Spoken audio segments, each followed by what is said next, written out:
Aš esu Martynas Starkus ir aš keliauju. Manęs daug kas klausia, kodėl aš tą darau. Sunku atsakyti turbūt vienu sakiniu tiksliai. Kodėl? Greičiausiai dėl to, kad tik kelionėse tavo galva tampa švari. Tu palieki visas nereikalingas mintis, sužinai naujų dalykų, patiri naujų įspūdžių ir susipažįsti su naujais žmonėmis. Šį kartą aš išsiruošiau į kelionę taip pat, tačiau keliausiu aš ne kur nors toli, o pasiliksiu Lietuvoje. Aš esu pasiruošęs pažinti Lietuvos nacionalinius parkus ir darysiu tą neskubėdamas lėtai po truputį. Uostysiu, ragausiu, pažinsiu, mokysiuos ir susitiksiu labai daug įdomių žmonių.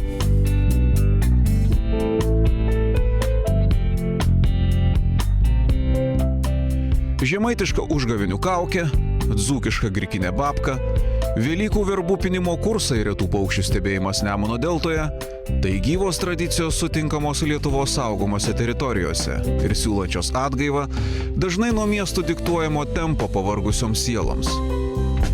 Bet kaipgi atpažinti, kas iš tikrųjų yra tikra, o kas tik dar viena nauja mada, neturinti nieko bendro su mūsų šalies istorija bei tradicijomis. Ta mums pagelbės saugomos teritorijos produkto ženklas. Simpatiška antytė užtikrins, jog susipažįstame su autentiškomis tradicijomis bei amatais ir tai darome ne tik nedarydami žalos gamtai, bet ir ją saugodami. Tai neabejotinai bus viena įspūdingiausių mano kelionių, nes jai aš negailėsiu laiko. Tam, kad pažintum šalį, neužtenka prabėgti pro gražiausias vietas ir pamoti ranką sutiktiems praeiviams. Reikia toje šalyje pabūti ir ją pajusti. Tad iš naujo atrasime tai, ką kiekvienas manome, jog kuo puikiausiai pažįstame – savo šalį. Ir tai darysime keliaudami po didžiausius Lietuvos nacionalinius parkus, kurie nors yra taip arti, dažnam miesto žmogui atrodo labai tolimi ir deja, kartais visai nepažįstami.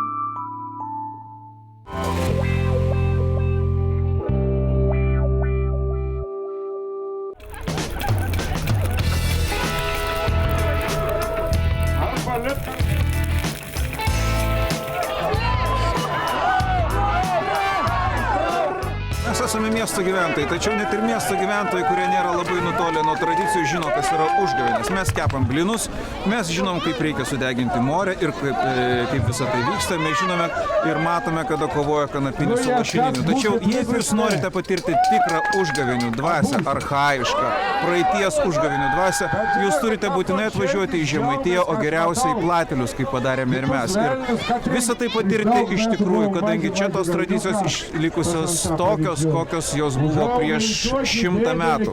Ir čia žmonės švenčia užgavėnes. Jie atlieka lyg tai atrodytų tos pačius ritualus, tačiau visą tai vyksta tik tai užgavėnėms būdingų būdų. Čia susirinkę tie, kurie greičiausiai padės padaryti taip, kad pavasaris ateitų iš tikrųjų ir žiema pabėgtų iš kiemo.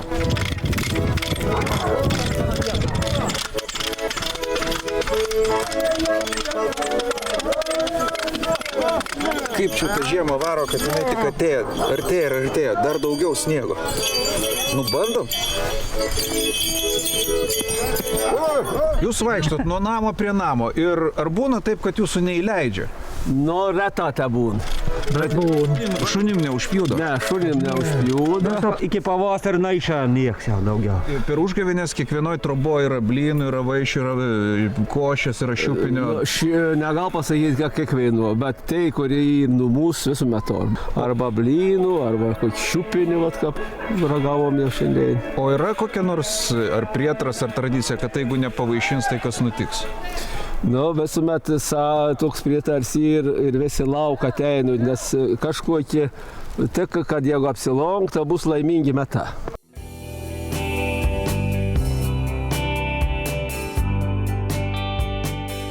Na, nusprendėm šiek tiek pabėgti nuo užgavėnių lauke ir ateiti į užgavėnių vidų. Tai yra pas tautodailininką Vytautą. Padėk Dieve, kai sakom. Ar yra kas namie? Yra. Vytautai, sveiki. Sveiki. Aš Marčius. Mes šiek tiek švęsdami užgavėnę sužinojome, kad tos kaukės, kurios yra aplinkui ir kurias dėvi persirengėliai, yra iš dalies ir jūsų kai kurios. Jau ir nemažai. Ir vis drožia toliau. Žinot, kad prasideda, susergi tokia liga, paskui ir sunkiai, bet atsikratyti ją.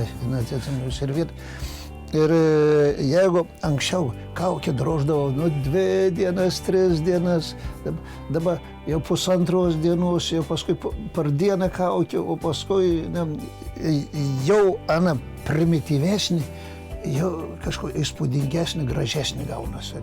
Jeigu labai daug stengies, labai persistengė. Iš didelio rašto išeini iš krašto. Taip, iš didelio rašto išeini iš krašto. Ir jau... Taip, gyvenimo tempas didėja greitėja. Taip, čia nesu šitai. Pasižiūrė į kokį nors kaimynį šitai, ar šitai į nacionalinę parką, kokį darbuotoją. Gerai, o čia kas bus dabar? Jau, kada jūs pradedat drožti, jūs jau žinote, kas bus, ar maždaug taip, kad, kas gausis? Kartais būna ir toks variantas. Droži, pradroži, o ten šaka. Ir tą šaką naikindams gaunas dar įspūdingesnį kartais tą kaukė. Naujas bruožas. O paskui, čia matysim kažkur tą lūpą, tai galim biškėlėt nevykusi, tada paimi iš arklę uodegos šakų, pridės ūsus šiandien, čia pridės plaukus. Jau gudrybės prasidėjo. Jau gyvesnė, įspūdingesnė. Galit, pavyzdžiui, mane pamokinti atgrubnagį, kuris pieštukus tik tai moka drožti, kad labai nesugadinčiau jums šitos kaukės, kokį nors vieną brūkštelėjimą leis padaryti. Šitą bandykit. Taip, bet tai kur man dabar braukti? Kur nori ten braukit, čia nes gal. Taip, čia akis yra, čia paliksime jums gaminti. Čia turėtų būti. Pavyzdžiui, raukšlė. Čia. Raukšlė. Kažkiek eina, bet čia jau reikia įgūdžių. O pats ar dažnai ranką susipjaustat? Iš pradžių būdavo. Reikia pagal plauką. Retin ir ant galo jau per metus, jeigu kartais papuol, o kartais per kitais metais ne kartą nepapuol. Nežinau, aš bijau daugiau jums sugadinti, bet čia... Rega galbūt. Atrodytų, toks fantazijai nėra ribų, nes lyg ir ribota, tas pats medžio gabalas, tas pats veidas, lyg ir tų nosių panašių išdrožęs esat ir dantis, ir ausis. Ir kiekvieną kartą gaunasi unikali kaukė. Ir kiekvieną kartą, kada droži, tai pats atsiveipia, susuki zūbus, viską. Ir nors pats nematai, bet padar grimasą ir rodos, kad tokia grimasa ir čia padarys kažko norisi, kad vieną su kitai nepasikartotų, bet ir sunku nuo savęs pabėgti.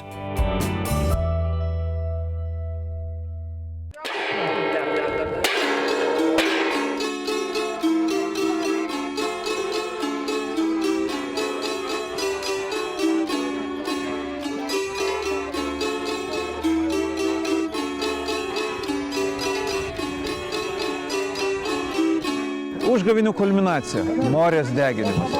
Sunku pasakyti kodėl, bet faktiškai tai simbolizuoja žiemos išvarymą galutinį. Taip, kad po to, kai sudeginta bus morė, ateis pavasaris.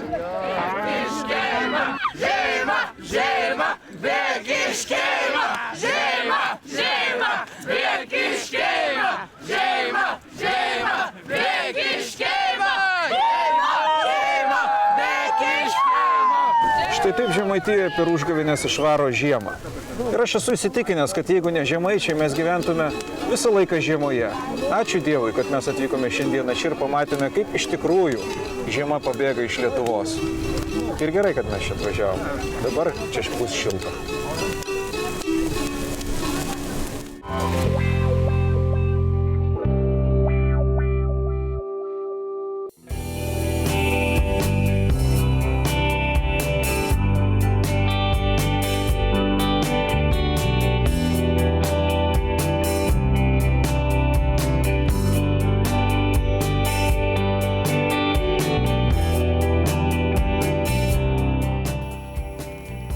Štai puikiausias įrodymas, kad mes esame Dzūkijoje. Moteris čia ant kryžių riša tokias prijuostas, kurias vadina kvartukais. Jeigu jūs norite laimės, sėkmės, turite užrišti būtent šią prijuostę ir tada jums viskas seksis kuo puikiausiai.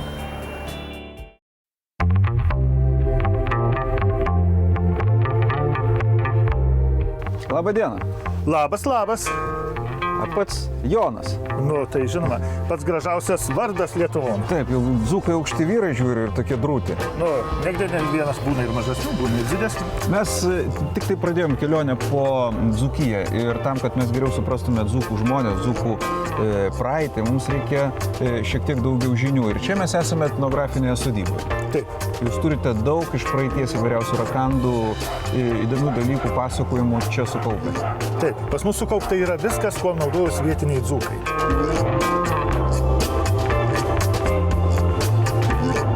Dzūkijoje daugiausia aš matau štai tokių, kas čia per daiktas, čia šviestuvai būtų, jeigu būtų lempa kokia. Nu ne, tai yra sodai. Sodas. Nu, pas aukštaičius, tai pas juos jau vestuvių atributas geriausias. Vis tiek sodų reikia išsipirkti ir viską. Pas dzūkus jau juos rišo ir kabydavo pirkion nuo Kalėdų iki 3 karalių. Ir sako, jei jinai nepirkion, sodas suokas, tai šiton pirkion viskas yra gerai. Pinigų žiūriu daug surinkęs. Yra, dzėtumanas, pinigų nėra, centai. Centai. O pinigų nėra. Šitas, jei būtų pinigų, tai jų nebūtų, kam centai, tai ir gulia. O čia jau yra vežimai. Ir tai net nevežimas. Daugiau tai yra brikas, tai yra brička. Brička. Šitas ir yra drangos ant sienos karo, tai jau šitas brikas kuom yra labai geras. Jį paėmė, nukeli, nes va rankinaitės padarytos, ir uždėdzi drangas ir važiuoja miškan samanų parsivežti. Nes gyvulių... Drangos tai čia šitos kopos. Aha, šitos liesvom vadzino, šitas drangom. Tai važiuoja, užsidedzi ir jau važiuoja gaspadorius parsiveža samanų, bambus kraštuose pievų mažai, tai nešaudas, žemės mažai yra, tai po šaunais klojo samanas. Ir nuvažiuoja visų savaitį savo, kaip dzūkai sako, nedėlių. Ekologiškai gyvena. Visada. Taip, keliaukim toliau. Žinoma. Čia žiemą. Taip, tai yra važis. Važis. Jau čia važiuodavo bažnyčion, čia jau... Kailiniais apsikamščiau. Va, yra šitas kailiniai karo. Važiuodavo bažnyčion, važiuodavo per veseilės, važiuodavo šitas krikštynuose, arba važiuodavo pas mergas su pragerom. Kailinukai šventė. Čia tokia. Biški. Nu, truputėlį, nes sezonas dabar matome. Nu, vasara. Dar per anksti. Taip, o čia jau žirgui kabindavo. Taip, arkliui. Žirgų tenais nelabai buvo. Bet arkliui jau šitas visada ant kaklo užkabydavo ir sako jau, kad važiuoja su pragyvom pas mergas, tai yra su piršlybom, tai ją jau vakaran, kad sutemį, tai jau barškai ir visi žiūri, kad ran langan užsidegs balana už tai, kad žino, kad ron vieton merga gyvena. Aha, ir iš toli jau puošdavo mergas. Nu, tai ką puošdavo? Mergos mūsų taip gražus. Bet tai jūs žiūrėkit, neturit saiko jausmo, grybaut su tokiais krepšiais eidaut. Nu, tai kas, kašikas kaip kašikas. Mažiukas dar čia gal? Nu, ne, jis jau normalus yra iš Gretimo Rudnelis kaimo parvežtas. Bet jam telpa lygiai 110 kg lepeškų. Lepeškų. O tai lepeška yra koks čia grybas? Nu, dabar kalbininkai sako, kad tai yra voveraitė. Nu, buvus voveruškas. Ar tiesa, kad dzūkai sakydavo, kad jeigu ne baravykas, tai jau ne grybas? Nu, taip. Jau arba lepeškauts, arba grybauts. Jei grybauts, tai baravykų rinks, jei lepeškauts, tai lepeškauts. Du grybai, žodžiu. Nu, tai geriausiai. O kiti pravažiuojantiems? Nu, ne, kaip dabar sakė, miestas atvažiuoja, tai ačiū Dievui, nors senius visus nurenka, beje, mažutukų ne. O dzūkai saugo turbūt irgi grybingas vietas? Nu, kaip tas saugo? Grybinga vieta bus kelis metus, o kitais metais gali būti negrybinga. Jei dabar yra jaunas miškas, tai baravykai dzyksta, jau jisai paskum paauga, jį prakerta, jau dzygimo tokio nebuvo. Va, Jonai, mes ruošiamės dar keliauti, pasižiūrėti, kaip gaminami luotai arba kaip jie dar veikia. O čia jau matom, jie išėjo iš rikiuotės, jau matyt savo atplaukė. Nu, beveik ir te. Kiek jiems metų? Nu, kaip tyrimus darė medienos, tai yra šitas luotas yra 710, bet su medžio augimu yra paklaida 50 metų arba imties. Taip, šitas 450, šitas 260. Ir atrodo šviežiausias. Na puiku, mes dabar jaučiamės jau šiek tiek pasiruošę geriau negu kad važiuodami čia. Ačiū Jonai už pagalbą, už informaciją. Malonu, kad atvažiavot. Tvirtas drūtas ir toliau. Visada laukiami cenais atvažiuojant į Dzūkiją. Gerai, sėkmės. Su Dievu.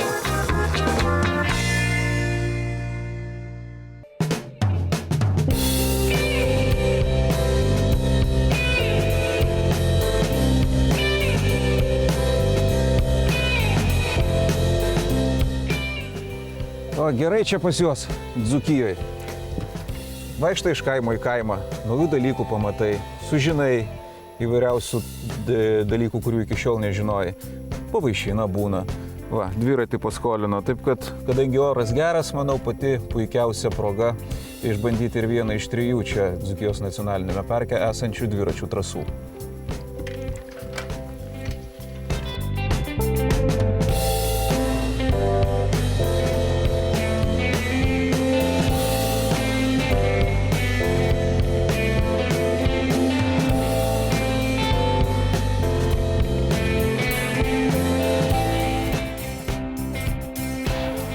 Dzūkijoje ne vien tik tai miškai, uogos, grybai ir medus arba kitos gėrybės. Dzūkijoje yra ir daugybė vandens. Net 48 ežerai ir dar upės, upelės, kiek kokia jų gausybė. Čia, žinoma, galima jomis ir plaukioti. Plaukimo upėmis mes atidėsime ir paliksime tą malonumą Aukštaitijai, o kol kas galima pasinaudoti vieną iš galimybių atsigerti tyro šaltiniuoto vandens. Kroblaus upelis yra toks švarus ir tyras, kad jeigu jis būtų ir labai gilus, dugną galima būtų matyti net keletą kilometrų. O atsigerti tai vienas malonumas. Gerčiau, kad galėčiau.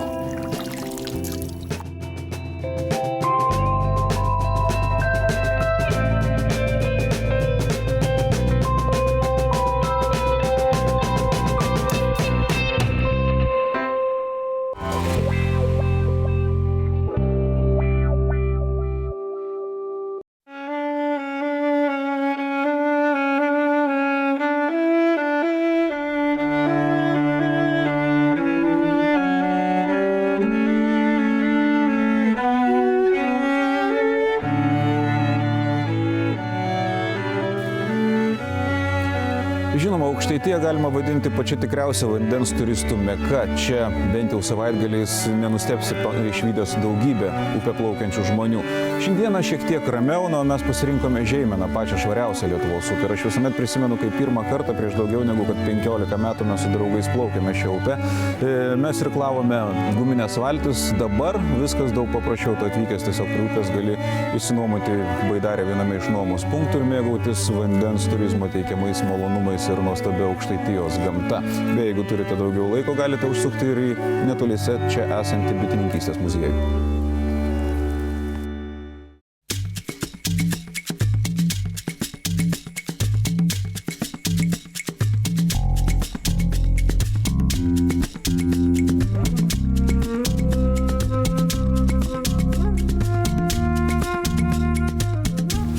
Vasara baigėsi, mes gerai pasistiprinom keliaudami po Lietuvą, o dabar Aukštaitijoje žiema. Balta, graži ir nuostabi gamta. Aišku, mes pasiruošę jau žiemos pramogom.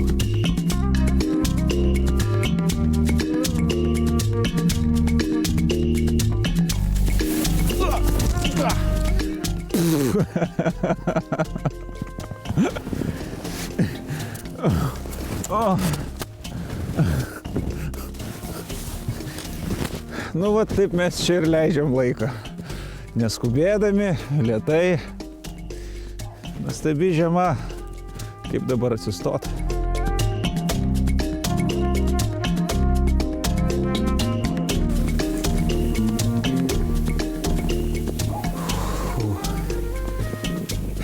Slidinėjimas vidury žiemos išvalo smegenis, taurina sielą.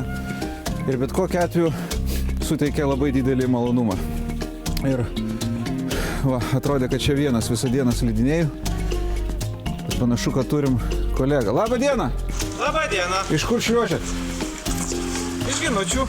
Iš Ginučių. Ir kaip jums tokiu metu? Man atrodė, kad aš čia žmonių nesutiksiu. Galima sutikti.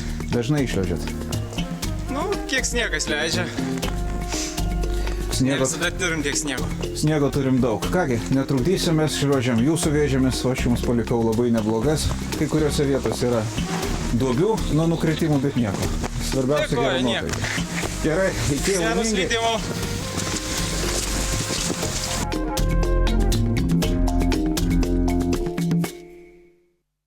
Šiandieną mes Aukštaitijoje vidury žiemos ir aišku, kad ir kaip būtų smagu ir linksma, vis dėlto sniegas ir žiema daro savo. Sušalom šiek tiek, kur geriausia sušilti, žinoma, pirtyje. Ir mes atkeliavome į pirtį, tikėdamėsi susitikti su pirtininku ir pamatėme pirtininkę Nijolę. Labas, Nijolė. Tai žinot, vis tiek turbūt pasaulį valdo dalis stereotipų, kad na, jeigu vairuotojai tai būtinai vyrai, jeigu kasininkės būtinai moteris, o pirtininkas tai turi būti koks nors vyras, o staiga mes pamatėm žavingą moterį. Susidurėt su tuo? Taip, pačioje pradžioje, kai atsirado tokia pirties akademija, buvo paskelbti pirmos laidos pirtininkų mokymai, tai toje laidoje buvo pusė vyrų, pusė moterų. Tai nebuvo nuostabu, bet visiems žmonėms, aplinkiniams, aišku, tai buvo keisti ir nuostabu. Nors mūsų tradicijose Lietuvos buvo moterys, kaimo žiniuonės, pirtininkės ir jos atliko labai svarbų vaidmenį, jeigu mes atsigręžtum 300-200 ir dar ankstesniais laikais taip, kad moterys pirtininkės nebuvo niekam nuostabu ir tai vis tiek keista. Tai yra susijęs iš dalies su gydomaisiais ritualais, su žolėm galų gale, su augalais ir čia mes iš karto ir pradėkime, mes matom įvairiausių vantų. Kokie esminiai skirtumai, pasakykite? Kuo skiriasi daugiausia tos vantos? Nenaudojamų augalų pirtyje nėra. Praktiškai aš nenaudoju tik tai usnies. Kiekvienas augalas turi savas savybės, savo paskirtį. Kaip ir mes skirtingi, taip ir augalas skirtingas. Reikia trupučiuką žinoti, jausti, išmanyti, pasidomėti ir dar iš mūsų senolių, iš praeities, iš močiučių. Jos puikiai žinojo, išmanė apie augalus, dabar daug įvairios literatūros yra. Ir kai ateini su augalu į pirtį, su skirtingu, su įvairiu, ne su vienu beržu arba su ąžuolu, pirtis įgauna visai kitokį kvapą ir skonį. Ir nuotaiką. Sakykime, be drebulės aš neįsivaizduoju pirties, nes jinai atlieka valančią funkciją. Taip, tada ąžuolas, aišku, čia jau ąžuolas yra jėga, yra galiūno vanta, jokių būdų negalima silpniems žmonėms vanotis pirtyje, po ligos, nusilpusiems. Gerai. Berželiais yra tradicinė vanta visų tautų, visų kraštų, visos ir Suomiai, ir Latvijai, ir ukrainiečiai. Visi naudoja berželį ir ąžuolą, kiek man teko pastebėti. Tai yra praktiškai. Klevas yra balanso vanta. Po klevų niekad nereikia prisipažinti meilį, nes niekas nepatikės. Jis sulygina visas emocijas ir nuotaikas, tai aš ją naudoju po galvinę vantą po galvą arba kartais dar ant galvos. Ir praktiškai labai dar patogu garui. O tai jūs tada pasakykit, yra irgi daug įvairiausių mitų ar tikrovės, sunku pasakyti apie pirtį, skirtingų stilių. Pavyzdžiui, vieni sako, kad pirtį reikia būti vos ne atsistoję prie išėjimo ir neleidžia išeiti, vos ne alkstantis, reikia būti labai daug. Kiti sako, kad turi pajusti pats žmogus. Vieni sako, kad reikia gerai išvanuoti, kiti sako, kad vos priliesti. Yra tam tikri bendri kriterijai, taisyklės yra bendros, tam tikros, aišku, žmogus pasirenka pats, ar jis nori vanojimo stipresnio, ar tik vos garų liečiančio. Pirty reikia būti tiek, kiek norisi, nepersitempti, neprarasti. Skaičiuoja lašus kažkiek. Ne, jokių būdų. Nori, aš tiesiog pirtininkė, aš jau prakaituoju, iš karto organizmas žino, kad jau reikia prakaituoti, pratęs ir žmogus kuo labiau užsiblokavęs, kuo daugiau turi streso savo organizme, prakaitavimas nevyksta. Ir tada tas žmogus gali sėdėti iki numirimo, jis gali sėdėti ir valandą ir jis nepradės prakaituoti, kol jisai neatsipalaiduos, kol nepajaus gyvenimo pilnatvės, kvapų, aromatų, garso, kol visi tą aplinką dings. Žodžiu, pagrindinė taisyklė galėtų būti žmogus pirtyje turi jaustis patogiai.